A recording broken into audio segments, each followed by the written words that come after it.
Hello, doctors and students. It's Dr. Bill Davis here again, back with the UCM Podcast. And today we have an awesome guest, one of my favorite people in all of chiropractic, Dr. Kurt Sherwood. Welcome back to the podcast, Dr. Kurt. All right. Thanks, Bill. I'm super happy to be here. So you've been on the podcast a few times. People may know you, they may not. Depends on when they've listened, but for anybody out there that doesn't know you, will you please just introduce yourself to our audience? Sure. I'm Dr. Kurt Sherwood. My practice is in Renton, Washington, so kind of a suburb of Seattle. I've been in practice for quite a while now. My chiropractic story is similar to, I think, other chiropractors that I know, but I kind of grew up as a chiropractic kid. I was Chiro kid. Both of my parents were chiropractors. Both of my parents graduated from Palmer in the 1950s. So when BJ Palmer was still there. And so it's an interesting story. I know that for the average American, it sounds weird, but for a lot of chiropractors, I know whose parents or a parent was a chiropractor, it's probably pretty normal. But so we grew up just like kind of non-American, right? Like we ate really healthy food. And which you don't know when you're a kid, but we never had, it was kind of one of those families where we never had like soda pop.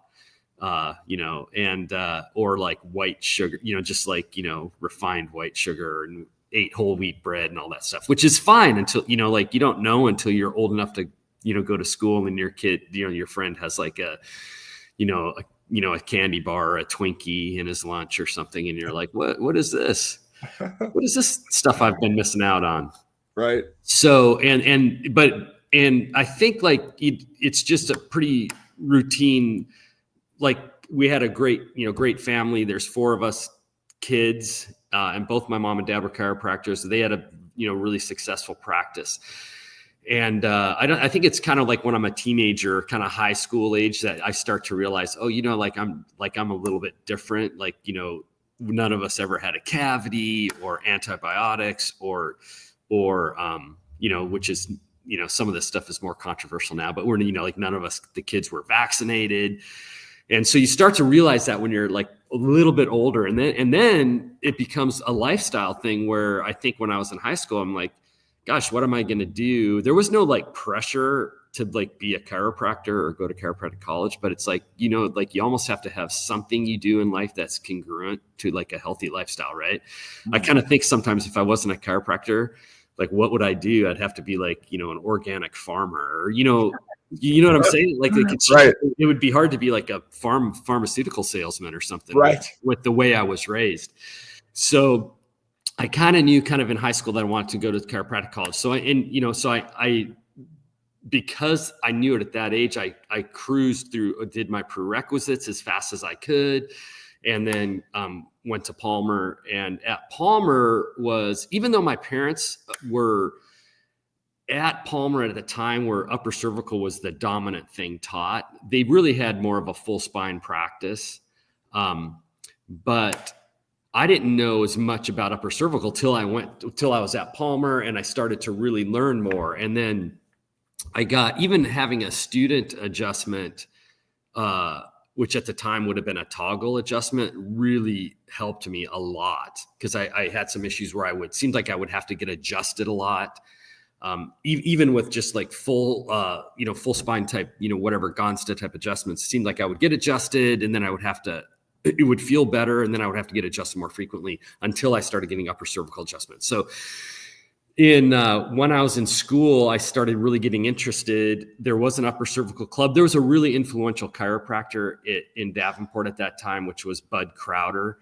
And he would have like little kind of mini seminars. If you signed up on a list, he would have little mini seminars in his office that were really deep philosophical. Like it was basically, he would give you like a 3-ring binder and it was all chiropractic philosophy. So that was really influential. One of my buddies, he did take a couple of interns per quarter to work in his office. And one of my buddies, got to be the intern. I signed up, but like, it's just kind of a random, he just picked somebody and I didn't get to do it, but one of my buddies got to do it. And then there was some kind of, and I probably mentioned this on one of the other podcasts, but there was a, some kind of a what's the word I'm looking for? Like a privacy document you signed if you intern there. Obviously, you can't talk about what happens. Don't talk about what happens in Fight Club, Right. And so, of course, like the first day my buddy's in there, he comes back and it's like, dude, you got to see what happened today. What? And it was always like really dramatic miracle cases, right? Like Amish people driving hours to see Dr. Crowder and people with cancer. And so it just kept fueling that fire of upper cervical for me. And then we didn't technically have NUCCA offered, but towards the end of my time, so like Bobby Goodman was a few quarters behind me.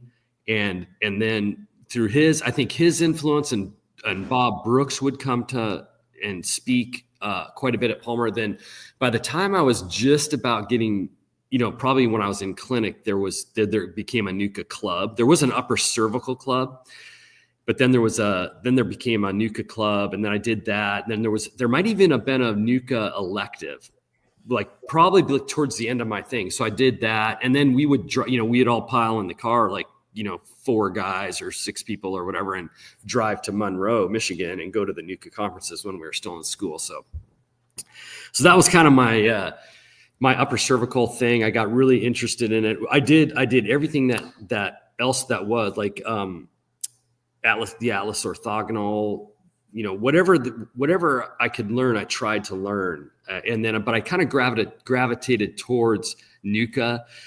And ultimately, one of the instructors at NUCCA was a doctor named Ed Stein, and he practiced near where I was from in Washington. So I ended up associating with him after I graduated for a few years, and then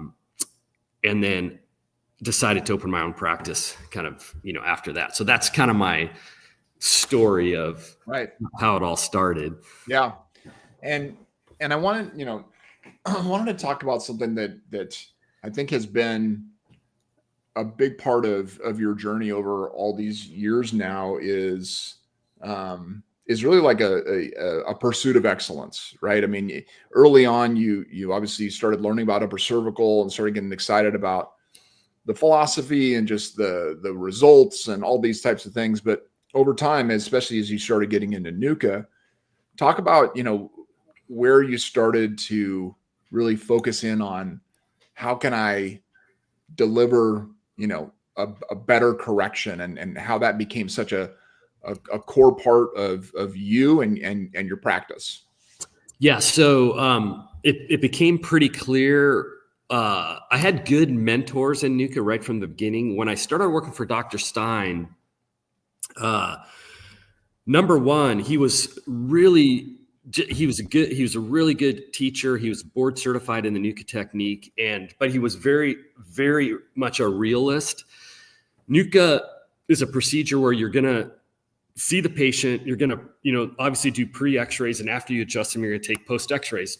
And it's tough. I mean, it'd be totally sugarcoating it if I said that, hey, this is just super easy to learn. It's a little bit tough, but working for Dr. Stein, there was no BS. Like there was no, like, this is what it is. This is what happened on the post X-ray. Here's what I'm going to have to go back in and, do some more work. So I got a really realistic view. I think there's probably some offices where it's not as technically excellent as that, but I got exposed to that here's a guy that's board certified, has been doing it for a really long time, and not every single case was easy. Like it was like, hey, we're going to have to go readjust this guy and then take another post X-ray. So I was exposed to that initially. When I first started with Dr. Stein, he examined me, did pre X-rays, and he said, there's a couple tricky things here. I think I'm going to have you come up. His chiropractor at the time was Dr. Birdie. So he's like, I think I'm going to bring the X-rays up, have Dr. Birdie look at it, and I might have him work on you. So technically my first NUCCA doctor was Dr. Birdie, even though I was working with Dr. Stein. And Stein was actually wanted me to do that. He wanted to see to have that care with Dr. Birdie. And so I did for like 10 years. I would drive up, 3-hour drive up to Vancouver, BC. And so so I knew I kind of was exposed to the the really technical excellence of it. So that always attracted me. I really worked hard at that. And I started getting involved in the NUCCA board certification program really early on. And then we talked about this in a previous podcast, but I'm just kind of like the perseverance person. Like it took me a really long time, like maybe the world record of how long it takes to get through NUCCA board certification.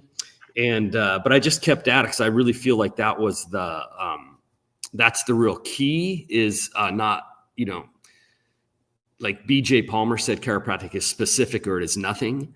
And right. I really feel that I think that there is the epitome of that especially in upper cervical and then especially in NUCCA. Like it's either you do this right or you're just not, or it's there's such a thing, right? Like I think we get a little bit watered down sometimes in chiropractic philosophy, which I don't think is accurate, which is just like, hey, just adjust, get adjusted.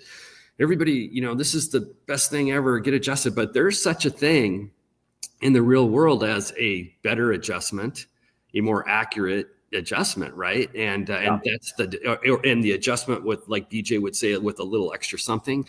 So anyway, so that attracted me. So that's been my big pursuit throughout my practice, and which is like, I think like 36 years now, which sounds kind of weird. Because I used to, when I was working for Dr. Stein, I looked like I was like 16, Right. So it was kind of like, and he had that like, he had that like gray, he looked like Steve Martin, kind of like with kind of prematurely gray hair. So he was kind of like the authority figure. And I was kind of like Chiro boy, right, in the office when I was working there. But now it's been, now I kind of feel like I'm that way. Like now I'm probably right. the old man. And, but my practice has been really, really focused on perseverance through that technical excellence thing.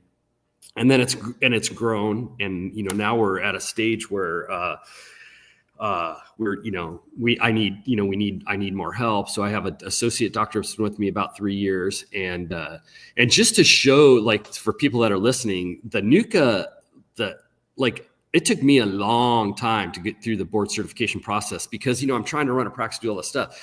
Dr. Ross, that's with me in the office, I just really keyed him in on being at the conference, getting involved in certification, and then, helping him, we take a look at the patients, we work together on it. We look at the x-ray images and decide like, hey, what do we need to do here? If the post x-ray is not perfect, what do we need to change so we can get a better correction? And just to put that in perspective, and I think just like NUCCA conferences now are taught at such a much higher level that he's not inexperienced. He graduated from Life West. This is Dr. Ross. I'm talking about my associate in like 2005, 2007, something like that. So he's been in practice. He wasn't in an upper cervical practice initially. So he has a bunch of experience. So it's not like he's inexperienced, but he's only been doing NUCCA for about 3 years. And I got him to start the board certification process right away. And he's already been through part 1, part 2, part 3 of board certification, passed all 3 levels. So when you pass the 3rd level of part 3, then you do what's technically called, you submit for board certification. And granted, this is probably the hardest part because you're going to submit a whole bunch of consecutive x-rays and they all have to pass. And so he is at that level. So he's already submitting for board certification. And so like, if mine was the world record slowest process, he's probably right up there with some of the faster people that have gotten through the process. So it can be done, especially if you have good mentorship. Yep.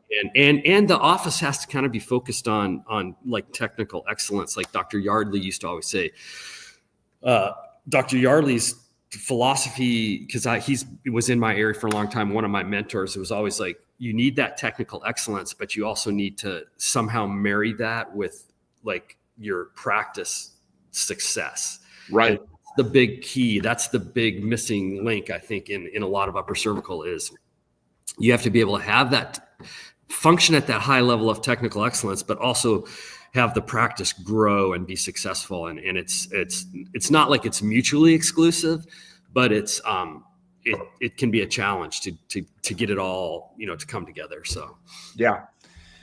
And it is such a crucial pursuit of both of those at once, because if you're not consistently pursuing the adjusting excellence that you have, and also the practice management, patient communication, all these other aspects of practice, then the practice will never reach its full potential, right? I totally agree. And it can go both ways. Like you could spend so much time on the practice business side of it, and I think you can get really good and have a really, huge successful practice, but you might not be on the technical excellence side. It's Right. marrying those two things together. That's the challenge.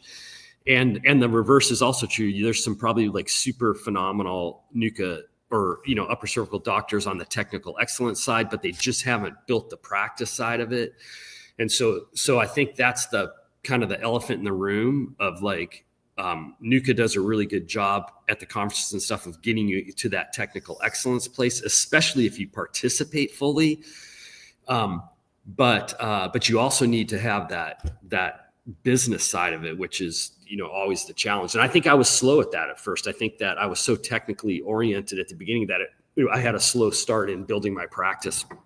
And the ironic thing is once you get to the place, like through kind of like the growth stages that you guys talk about at UCM, once you get to this place where the practice side is getting more and more successful, then it can affect your technical side. Like I got to the point, because Bill, you guys have been helping me as I've gotten to this place where maybe I don't have what I feel is the amount of time I would love to have at what I call my R1 visit, which is the day the patient is adjusted for the first time, which is the second visit in my office. And then I want to have enough time that if I don't like that first correction, I want to have the time to go back in there and clean it up a little bit and change the vector or whatever we need to do. And you can get so busy that it starts to compromise your time. Right. And that's where, like, I've, just talking about having an associate doctor and how that eases that pressure. So there is a limit. I mean, there's a finite. I mean, I'd love, to hear, super philosophical, huge practice-based, podcasts and stuff. And like, hey, we're seeing 1,000 patients a week or whatever.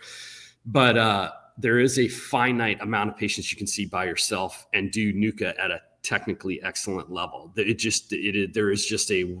a ceiling. Yeah.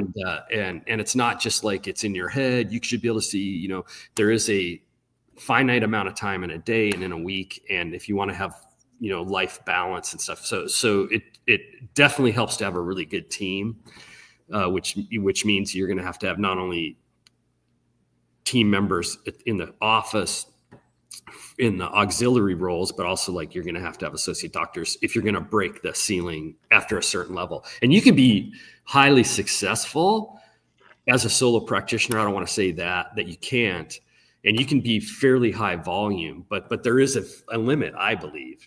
Yeah. If you're going to be at technical excellent, if you're going to really pursue the technical part of it.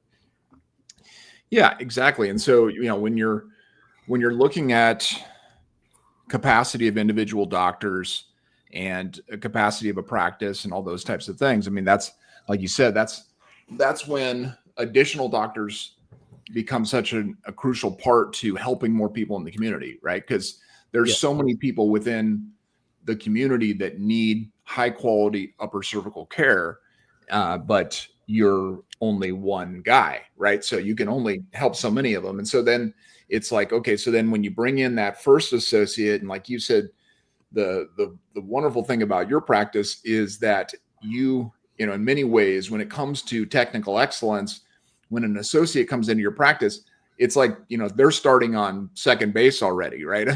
They're way ahead because of the amount of just kind of like the air within the practice, right? It's like, this is just what we do, right? You've got that already in place. Plus you have so much experience and you're an instructor in the program, right? So they're getting that on a daily basis, that type of mentorship that is so unique.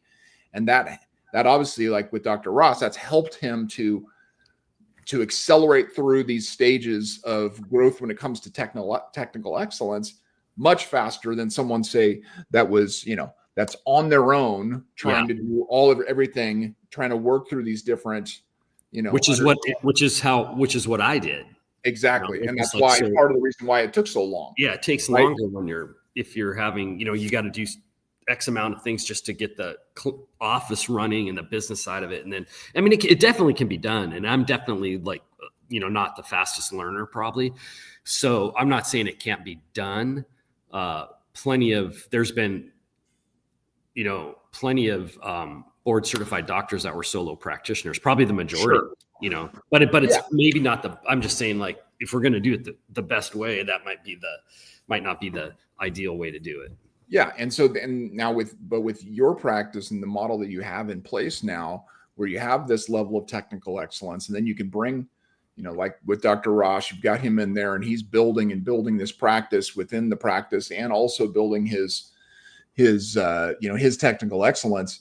And so, but even with that, with two doctors, you get to a certain point where you start to both start running into capacity issues, right? And that's kind of where you are now, right? Yeah. So where we're at now is Dr. Ross is getting busier. So what happens is when he's not as busy, if I haven't, like, for example, that I used earlier, like if I have that R1 patient and I'm not satisfied with the first correction based on the post X-ray, I could, if Dr. Ross didn't have patients scheduled at that time, I could have him take the post X-ray. I could maybe see a patient or two. Then we could readjust that patient that needed to be readjusted, and Dr. Ross take the post X-ray. But now that Dr. Ross is busier, like I'm kind of back to square one, where like Dr. Ross has already seen a bunch of patients on his schedule. Then I'm doing this R1. If I need to post X-ray the patient, I'm pretty much like taking the post X-ray and then reanalyzing it. And we have, the patient's resting, but so it would be, and then the same thing's going to happen to him. Where like he's going to get to the point where then he's going to have trouble without someone else. So if we had a third doctor, that would be the key. Then hopefully it just self perpetuates, right? Like that third doctor is eventually going to need help, and then and as time progresses, maybe then, like based on the practice stage model that you guys have, I'm starting to get into the more legacy part, right? So eventually, like if I have to legacy out, like we have this thing that just keeps working where the doctor works till he's at capacity, the other doctor helps, then that doctor gets capacity, then he has another doctor that helps. That's my vision for how it probably should work, really. It's probably how it works in other professions, like legal professions or whatever. Absolutely. Yeah. And so, that's, and one of the signs that it's time to bring on another doctor, right, is you start developing a waiting list, right? Which is what you've been seeing more recently is you start, it starts getting harder to get a new patient in to see you or starting to get in to see either of you, right? And that's what's happening right now. So. Yeah. And so that's, I know there's this, I think it's still within chiropractic that somehow a waiting list practice is like what we should all desire, right? Is everybody should have a waiting list practice, but really it's a sign of a capacity issue. Yeah, right? That's the whole idea is that you shouldn't have to have people wait. Like they've been waiting long enough, right? Yeah. They've been waiting for who knows how long before they've gotten to this point of even calling the practice.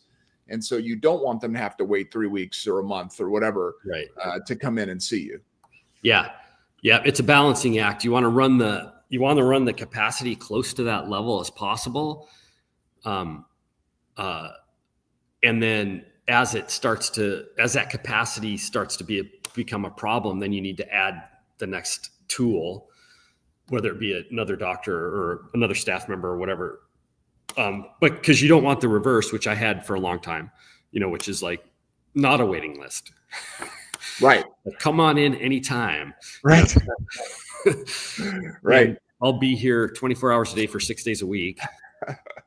And, so there, it is a fine line. Like you need to push it to that level as best you can. And then as you see it coming to a capacity problem, then you need to add add that, whatever you have to do, whether it be a staff person or another associate doctor.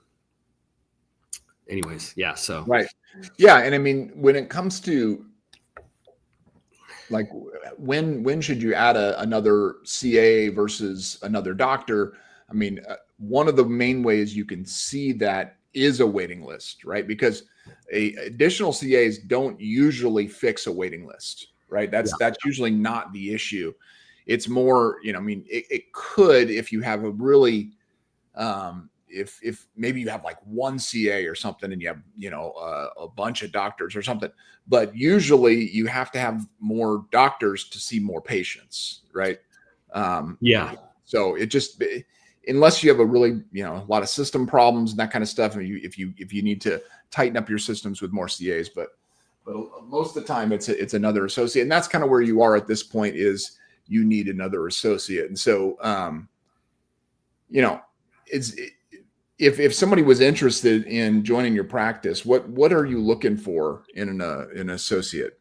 Yeah, so it's interesting because I've done this a couple of times with associate doctors. But yeah, so I need, like, it'd be awesome if someone was like, hey, I know all about NUCCA. That's my favorite, this is what I really want to do. And because you're going to get a good mentoring relationship here. If you want to learn NUCCA. However, I think that's a pretty small pool of people that already know about NUCCA. There are people that there's definitely, if you go to NUCCA conferences, some of the younger doctors and students I've met have been that's why they're in chiropractic college, right? They got adjusted by their field doctor who was a NUCCA practitioner. And that's the whole reason they went, because they had a great case or whatever. So that would be awesome. That kind of a person's good. But I think almost any like subluxation based chiropractor that, that's willing to learn a new procedure works really good. I mean, that's Dr. Ross was, he had a really good NUCCA story. So he was adjusted by a NUCCA doctor, had really phenomenal results. That's why he was interested in NUCCA. But his background wasn't upper cervical. His background was more like decompression type of practice. So I think anybody that's really subluxation oriented, wants to learn something new in an environment where like we're doing really cool stuff, technical stuff, and having, a lot of like really interesting, difficult cases.